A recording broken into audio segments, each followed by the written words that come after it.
नमस्कार दोस्तों, मेरा नाम है विमल सिंह बालाजी। स्टडी अड्डा में आप सभी का स्वागत है।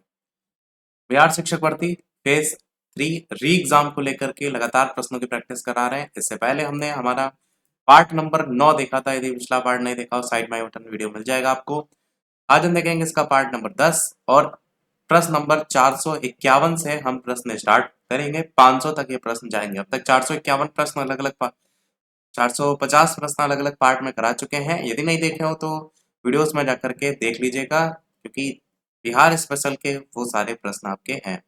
स्टार्ट करते हैं 451 प्रश्न से। छोटा नागपुर जनजाति विद्रोह आपका कब जो है वो हुआ था? तो ये विद्रोह हुआ था 1820 ईस्वी में। छोटा नागपुर जनजाति विद्रोह 1820 में हुआ था और यह विद्रोह सिद्र भूमि के क्षेत्र में अधिक व्यापक था। गांधी जी का चंपारण सत्याग्रह इनमें से किससे जुड़ा हुआ था?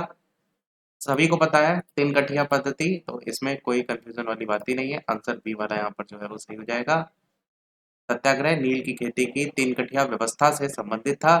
चंपारण सत्याग्रह गांधी जी के नेतृत्व में बिहार के चंपारण जिले में 1917 में हुआ था।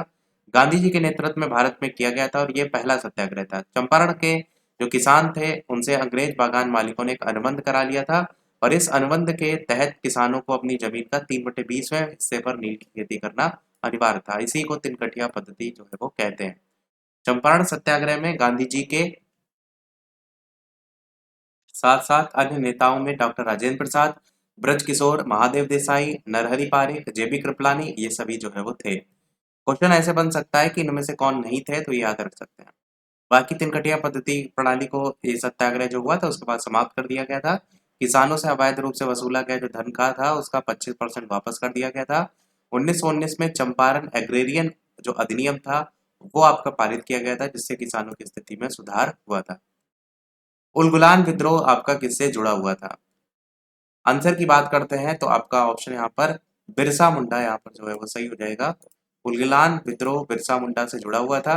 1895 से 1900 ईस्वी के बीच बिहार के मुंडा जो आदिवासी थे उन्होंने पारंपरिक जमींदारी भूमि व्यवस्था में परिवर्तन किए जाने के खिलाफ बिरसा मुंडा के नेतृत्व में ये विद्रोह जो है वो किया था।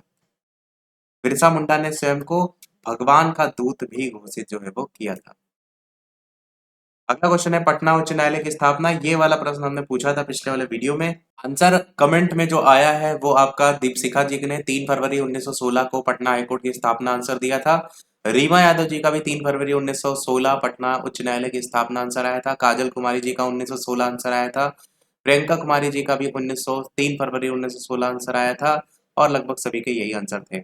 आंसर सभी का 1916 बिल्कुल सही है। पटना उच्च न्यायालय की स्थापना जो हुई थी वो 9 फरवरी 1916 को ही हुई थी। इसमें न्यायाधीशों की कुल जो 45 पद हैं वो आपके स्वीकृत हैं। इसी प्रकार पटना विश्वविद्यालय की स्थापना 1917 में हुई थी और वर्तमान में जो पटना उच्च न्यायालय है उसमें जो न्यायाधीश हैं उनकी जो संख्या है वो आपकी 24 है, जबकि जो स्वीकृत पद है उनकी संख्या जो है वो 53 है। अगला प्रश्न आपका है हुंडरू जो प्रपात है वो निर्मित है इंद्रावती नदी, कावेरी, स्वर्ण रेखा, कौन सा सही होगा? आंसर यहाँ पर आपका स्वर्ण रेखा जो है वो सही होगा। हुंडरू प्रपात निर्मित है स्वर्ण रेखा पर। हुंडरू जलप्रपात झारखंड के रांची जिले में स्वर्ण रेखा नदी पर है। कावेरी नदी पर आपका है शिव समुद्रम जलप्रपात। शरावती नदी पर आपका है महात्मा गांधी या जोग या गरसोपा जलप्रपात। नर्मदा नदी पर आपका है धुआंधार जलप्रपात और चंबल नदी पर आपका है चूलिया जलप्रपात। ये सारे रट लीजिए, बार बार रिपीट आपके होते हैं और जो प्रश्न में पूछा गया था वो तो आपको याद ही रखना है।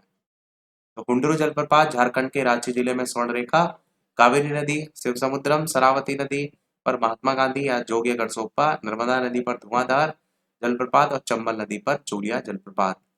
अगला, किस भारतीय राज्य में कालाजार बीमारी काफी फैली हुई है? तो कहाँ पर? यह आंसर काफी पुराना है। वैसे तो बिहार यहाँ पर आया, मतलब एक टाइम था उसी को लेकर के बताया गया कि तराई क्षेत्र में कालाजार नामक बुखार का व्यापक प्रकोप जो है वो रहता था। अब की बात नहीं की गई है क्योंकि क्वेश्चन काफी पहले पूछा गया है। बाकी इसके बारे में चीजें याद रखिए, जैसे ये बीमारी जो होती है वो बालू मक्खी सैंड फ्लाई के काटने से होती है। मानव रक्त में लीसमैनिया डोनोवानी नामक परजीवी जो है वो पहुंच जाता है और संक्रामक एक प्रकार का रोग है।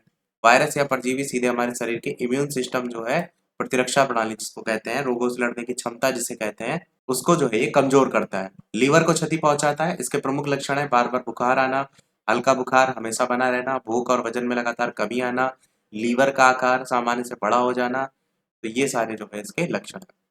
अगला क्वेश्चन वेरी वेरी इंपॉर्टेंट आपका, पटना में वहाबी आंदोलन का महत्वपूर्ण नेता इनमें से कौन था? आंसर की बात करते हैं इन चारों ऑप्शन में से, तो आपका आंसर हो जाएगा वहाबी आंदोलन को लेकर के सैयद अहमद।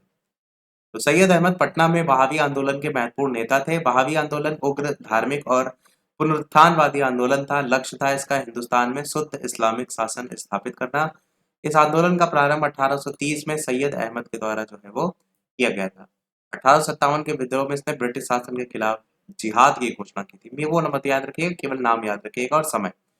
11 अगस्त 1942 को पटना सचिवालय के पूर्वी गेट पर राष्ट्रीय झंडे को किसने फहराया था? वकीलों ने, अध्यापकों ने, विद्यार्थियों ने, कामगारों ने? आंसर हो जाएगा आपका विद्यार्थियों ने। 11 अगस्त 1942 को पटना सचिवालय के पूर्वी गेट पर राष्ट्रीय झंडों को विद्यार्थियों ने फहराया था। पुलिस के गोली चलाने के बाद भी विद्यार्थियों ने जान की बाजी लगाकर तिरंगे को फहराया था, जिससे पुलिस की गोली से 7 विद्यार्थी इसमें शहीद भी हो गए थे। विद्यार्थी आपका यहाँ पर 11 अगस्त 1942 पटना सचिवालय का पूर्वी गेट। अगला है आपका, गंडक परियोजना को प्रारंभ किया था किसने? बाबू जगजीवन राम, राजेंद्र प्रसाद, जवाहरलाल नेहरू, सरदार पटेल? तो गंडक परियोजना जवाहरलाल नेहरू जी जो है इनके द्वारा प्रारंभ की गई थी। ये परियोजना बिहार और यूपी की संयुक्त परियोजना है। 1959 के भारत नेपाल समझौते के तहत इससे नेपाल को भी लाभ प्राप्त होता है। इस परियोजना के अंतर्गत गंडक नदी के त्रिवेणी नहर हेड रेगुलेटर के नीचे बिहार के वाल्मीकि नगर में बैराज जो है वो बनाया गया है। 1964 में इस परियोजना का आरंभ पंडित जवाहरलाल नेहरू ने किया था। गंडक नहर परियोजना के लिए स्वतंत्रता संग्राम सेनानी और महाराजगंज के तत्कालिक सांसद सिब्बन लाल सक्सेना ने भी इसको लेकर के अनशन और प्रयास जो है वो किया था। तो मेन तो यहाँ पर पंडित जवाहरलाल नेहरू जो है वो आपको याद रखना है। अगला क्वेश्चन आपका है कि किसने एक अलग राज्य के रूप में बिहार की स्थापना में महत्वपूर्ण योगदान दिया था? राजकुमार शुक्ल, जगजीवन राम, राजेंद्र प्रसाद, दीप नारायण सिंह? आंसर हो जाएगा आपका राजेंद्र प्रसाद। बिहार के पृथक राज्य के रूप में स्थापना में डॉक्टर राजेंद्र प्रसाद का महत्वपूर्ण योगदान रहा है। 1906 में सच्चिदानंद और महेश नारायण के द्वारा बिहार या पृथक बिहार की, अलग से बिहार की जो है वो मांग के समर्थन में एक पुस्तिका प्रस्तुत की गई थी और डॉक्टर राजेंद्र प्रसाद जी जो है 1906 ईस्वी में पटना में बिहारी छात्र सम्मेलन का आयोजन भी हुआ था। ये जो सम्मेलन था इसमें पृथक बिहार राज्य की मांग जो है वो की गई थी। बाकी ये चीज बता चुके हैं हम ऑलरेडी आपको कि 22 मार्च 1912 को स्वतंत्र बिहार राज्य की स्थापना हुई थी। बिहार राज्य का क्षेत्रफल भारत के क्षेत्रफल का कितने परसेंट है? आंसर आपका हो जाएगा 2.8%। क्षेत्रफल को टोटल कितना है? 94,163 वर्ग किलोमीटर, जो कि भारत के क्षेत्रफल का 2.86% है। और जनसंख्या में तीसरे नंबर पर आता है, क्षेत्रफल में 13वें नंबर पर। बिहार में पूर्व से पश्चिम की ओर नदियों का सही क्रम जो है वो इनमें से कौन सा होगा? तो सबसे पहले तो बूढ़ी गंडक आएगा, जो कि बी ऑप्शन में अकेले दे ही रखा है। तो बूढ़ी गंडक, फिर बागमती, फिर कमला, फिर कोसी। बिहार में पूर्व से पश्चिम की ओर नदियों का सही क्रम बूढ़ी गंडक, बागमती, कमला और कोसी है। बिहार में रेल कोच फैक्ट्री, इसका केंद्र इनमें से कहाँ है? बरौनी, मोकामा, जमुई, किशनगंज? आंसर आपका हो जाएगा मोकामा। बिहार में रेल कोच फैक्ट्री मोकामा में स्थित है। मोकामा में Bharat wagon and engineering company limited आपका जो है वो स्थित है। निम्नलिखित स्थानों में से कौन से राष्ट्रीय राजमार्ग नंबर 30 से जुड़े हुए हैं? आंसर की बात करते हैं तो आपका आंसर बख्तियारपुर पटना आरा, ये आपका राष्ट्रीय राजमार्ग नंबर 30 से जुड़े हुए हैं। इसके बारे में और कोई खास पॉइंट नहीं। 2011 में बिहार के निम्नलिखित जिलों में से कौन सा सर्वाधिक जनसंख्या वाला जिला था? तो सर्वाधिक जनसंख्या वाला जिला गया, आपका ऑप्शन यहाँ पर डी वाला जो देख रहे हैं वो जो है वो सही हो जाएगा, क्योंकि यहाँ 2011 की जनगणना के अनुसार पूछा गया है। तो मतलब आपको गया याद रखना है, क्योंकि क्वेश्चन 2011 की जनगणना के अकॉर्डिंग ही पूछा जाता है। गया के बाद वैशाली, फिर भागलपुर, सिवान, इस तरीके से ऑप्शन आपके दिए गए। पर इस चीज को ध्यान दीजिएगा कि ये ऑप्शन के अकॉर्डिंग गया है, क्योंकि वैसे आपको पता है सबसे ज्यादा आबादी आपको पटना में देखने को मिलती है, और जब हम बात करते हैं क्षेत्रफल के अकॉर्डिंग तो फिर वहां पर पश्चिमी चंपारण देखने को मिलता है। तो ये ऑप्शन के अकॉर्डिंग आपसे प्रश्न पूछा गया है, क्योंकि इनमें से कोई नहीं है, इनमें से एक से अधिक ऑप्शन दिया भी नहीं गया था, इसलिए गया जहाँ है वैसे पटना है। अगला है 2011 की जनगणना के अनुसार इनमें से कौन सा एक भारत की कुल जनसंख्या में बिहार की जनसंख्या का परसेंटेज है। आंसर की बात करते हैं तो आपका आंसर 8.58% सही हो जाएगा, जिसको पूरा पूरा 8.60 कह सकते हैं। बिहार की जनसंख्या भारत की जनसंख्या का लगभग 8.60% है। इनमें से कौन सा एक बिहार राज्य की 11वीं पंचवर्षीय योजना का सामाजिक आर्थिक लक्ष्य जो है वो नहीं था? तो कौन सा नहीं था? आंसर यहाँ पर शिक्षित बेरोजगारी को 5% से नीचे लाना, ये लक्ष्य नहीं रखा गया था 11वीं पंचवर्षीय योजना में। बाकी लक्ष्य थे जैसे कि जीडीपी को 40% वार्षिक दर से बढ़ाना, 70 मिलियन नए कार्य अवसर जो है उनका सृजन करना, अकुशल श्रमिक जो है उनकी वास्तविक मजदूरी दर को 50% तक बढ़ाना, तो ये सभी इसमें थे। अगला आपका है निम्नलिखित, आपको बताना है इसमें कि बिहार और भारत में साक्षरता के संदर्भ में कौन सा सही सुमेलित यहाँ पर नहीं है। भारत में साक्षरता दर बिहार में पुरुष, बिहार में महिला, कौन सा गलत है? आंसर की अगर बात करते हैं तो यहाँ पर आपका ऑप्शन अलग अलग दिए गए, जिसमें भारत की साक्षरता दर 73 पॉइंट करके है, जो कि ऑप्शन में नहीं दे रखा है, मतलब गलत दे रखा है। बिहार की 61.8 है, जो कि वहाँ गलत दे रखा है। बिहार की पुरुष साक्षरता 71.2 है, जो कि वहाँ पर भी गलत दे रखा है। और महिला साक्षरता दर 51.5 है, यानी कि चारों ही के चारों गलत है।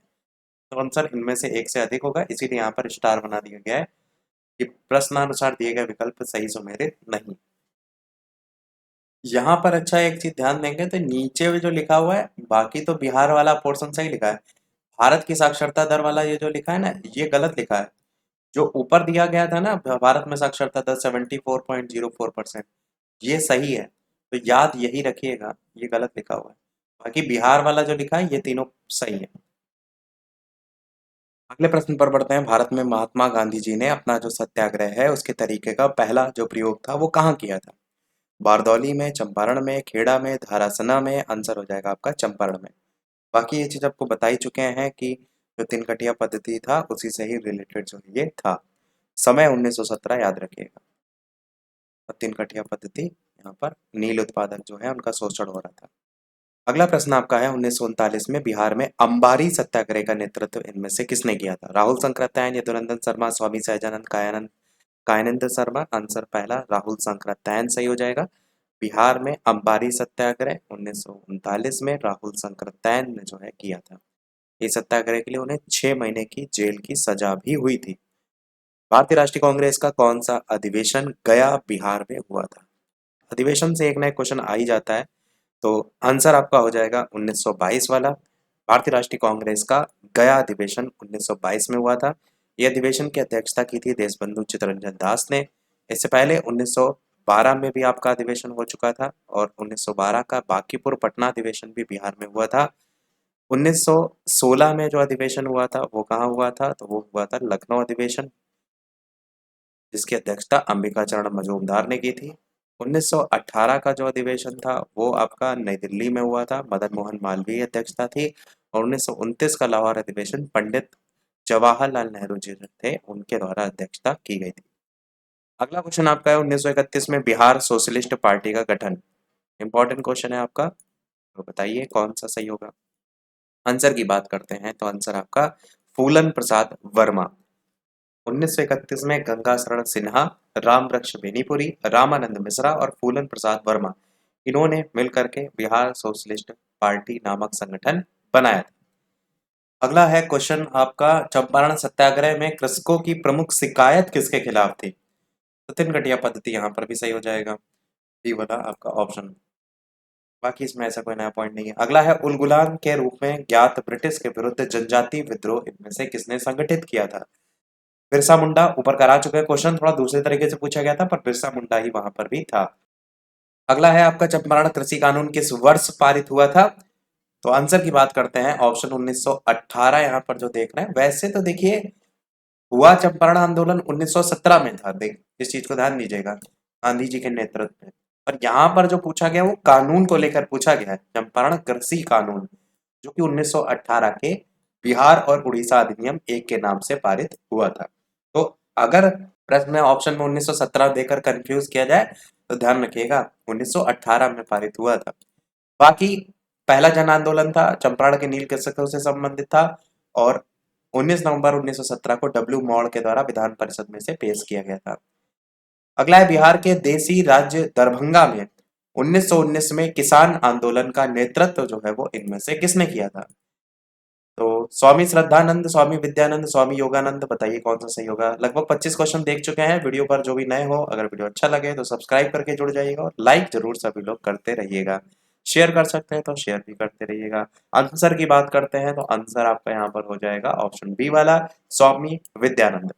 1919 में मधुबनी जिला के किसानों ने दरभंगा के राजा के विरुद्ध जो आंदोलन था वो किया था, और इस आंदोलन का नेतृत्व किया था स्वामी विद्यानंद ने। तो वही दरभंगा को लेकर के ही यहाँ पर जो है वो पूछा गया है, स्वामी विद्यानंद।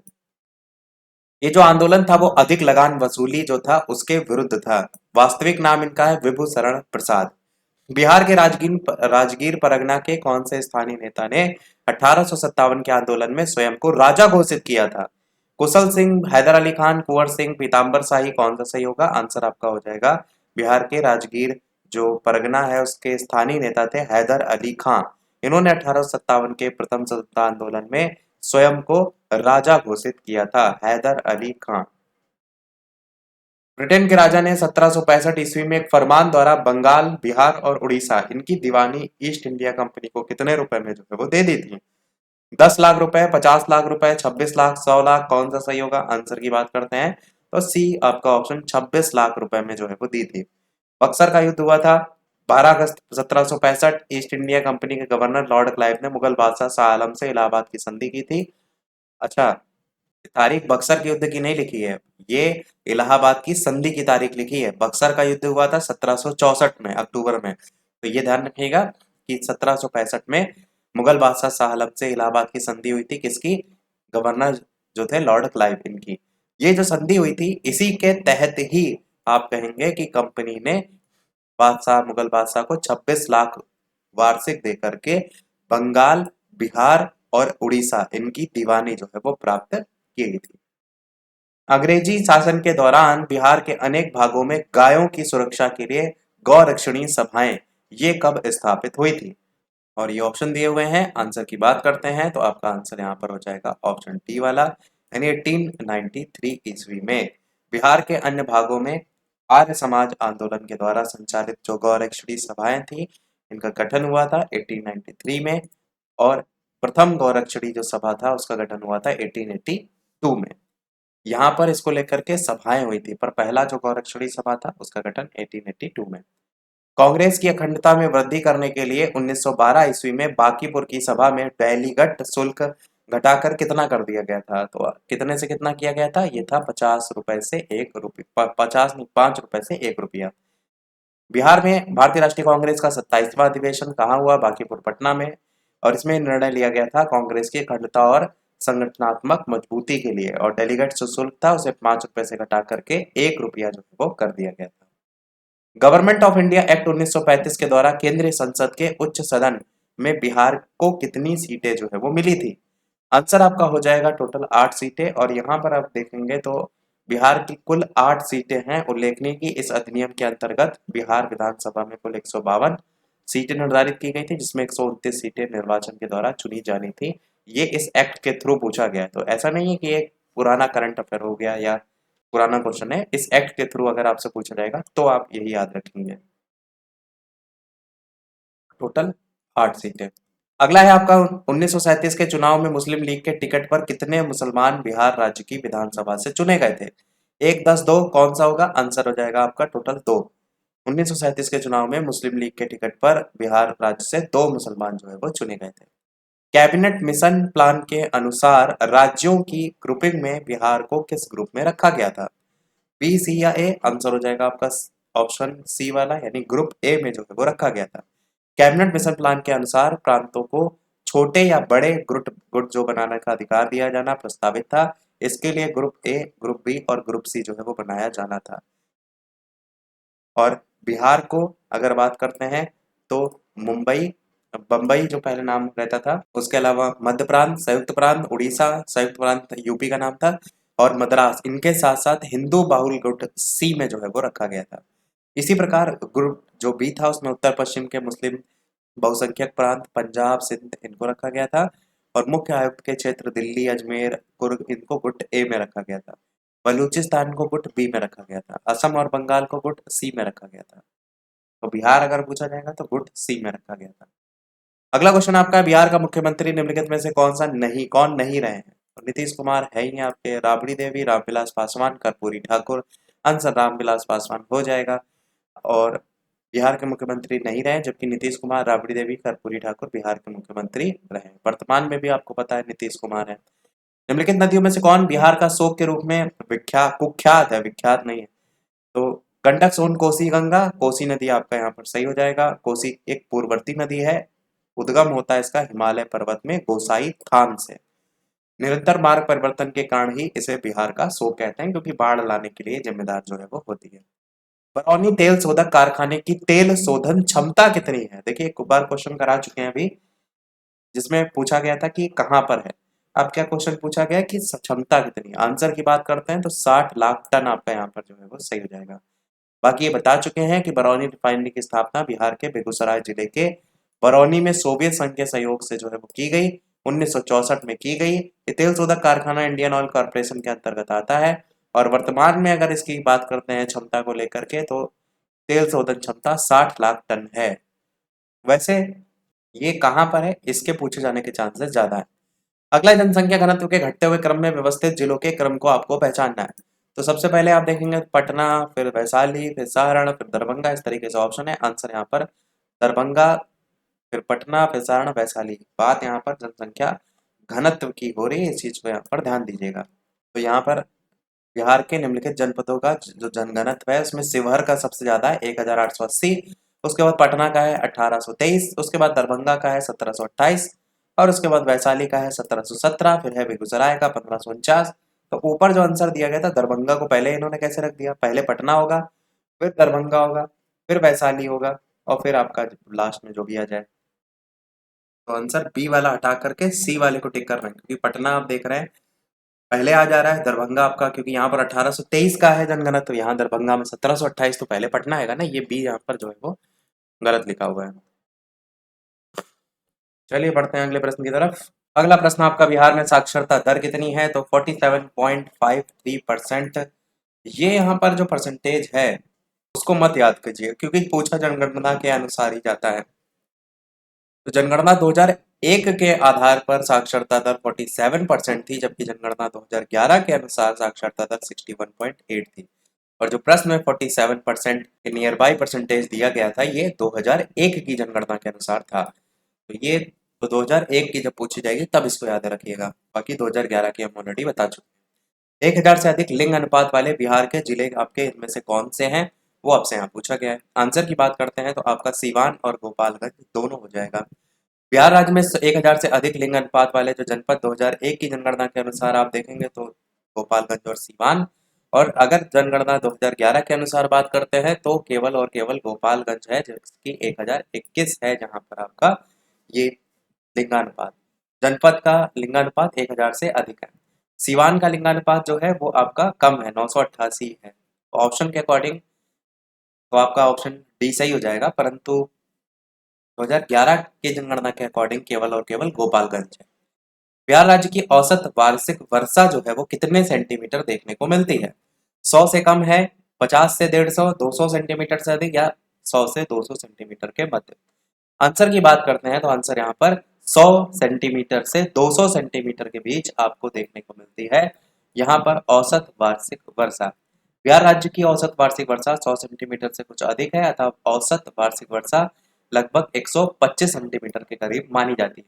यहाँ पर सर्वाधिक जो वर्षा आपको देखने को मिलती है वो किशनगंज में देखने को मिलती है, और सबसे कम वर्षा पटना के पश्चिम में स्थित है त्रिकोणीय भूखंड, जहां पर देखने को मिलती है।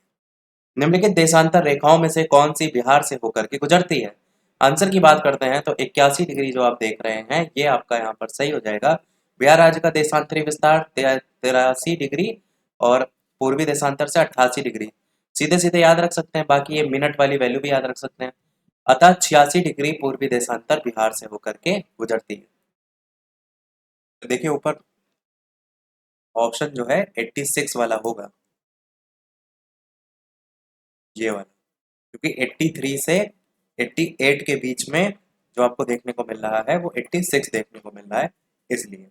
और यहाँ पर जो लिखा हुआ था डी ऑप्शन, ये आपका गलत लिखा हुआ है, बी वाला ऑप्शन सही होगा। अगला है बिहार का प्रसिद्ध नृत्य जाना जाता है, गरबा, बिहू, बाउल, विदेसिया, कौन सा नृत्य है? आंसर की अगर बात करते हैं तो आंसर आपका यहाँ पर विदेसिया नृत्य जो है वो सही हो जाएगा। भोजपुर क्षेत्र में अत्यंत यहाँ पर लोकप्रिय है। लौंडा नाच के साथ साथ प्रस्तुत किया जाता है, इसके प्रारंभकर्ता थे भिखारी ठाकुर। अगला है डॉक्टर राजेंद्र प्रसाद भारत रत्न पाने वाले में से एक थे, कब, समय?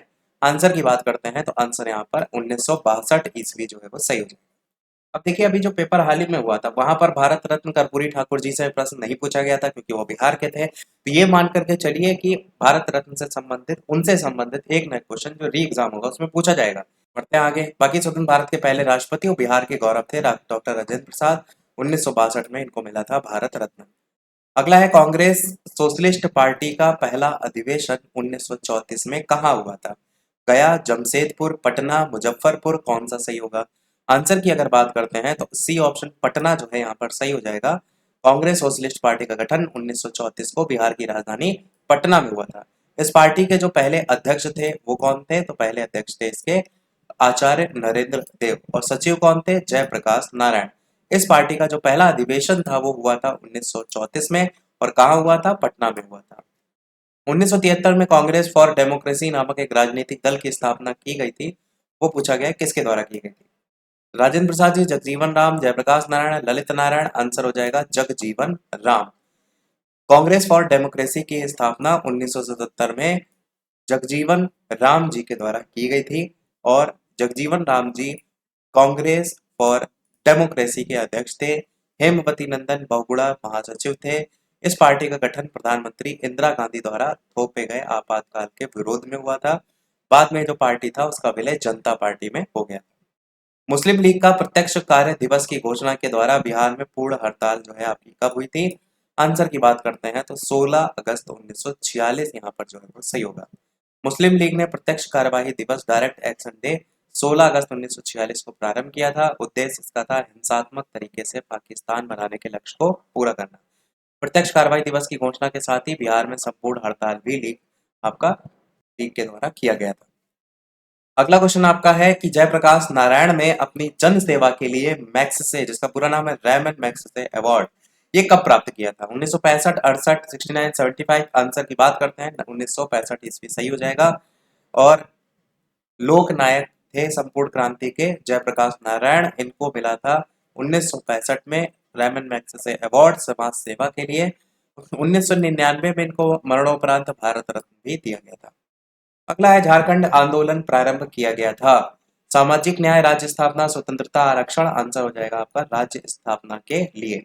झारखंड आंदोलन का जो प्रारंभ हुआ था वो 20वीं सदी के प्रारंभ में ही पृथक राज्य की मांग को लेकर के हुआ था।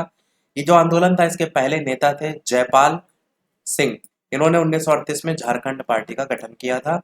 1986 में निर्मल महतो जो थे उन्होंने ऑल झारखंड यूनियन की स्थापना जो है वो की थी और झारखंड अलग राज्य के लिए कई आंदोलन भी इन्होंने निर्मल महतो जी ने जो है वो किए थे। यहाँ पर जो पूछा गया था झारखंड आंदोलन प्रारंभ किया गया था तो राज्य स्थापना के लिए किया गया था, मतलब अलग राज्य की मांग को लेकर के। अगला प्रश्न देखते हैं, केसरिया सुप्रसिद्ध है किसके लिए?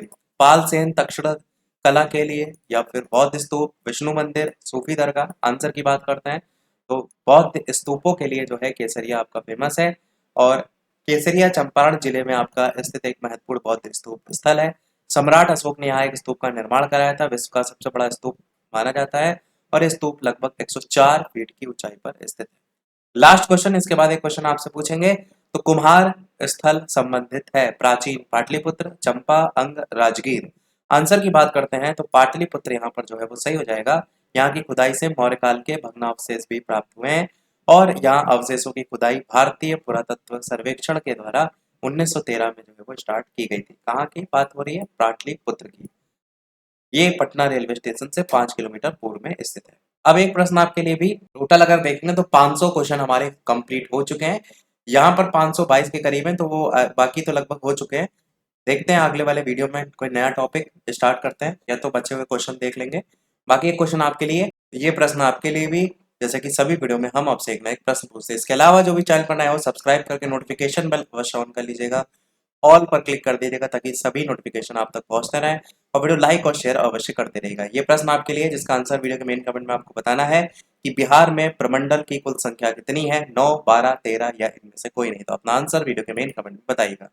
तो आज के वीडियो में फिर इतना ही रखते हैं, मिलते हैं अगले वीडियो में कुछ नए प्रश्नों के साथ, नए टॉपिक के साथ। तब तक के लिए सभी को नमस्कार, जय हिंद।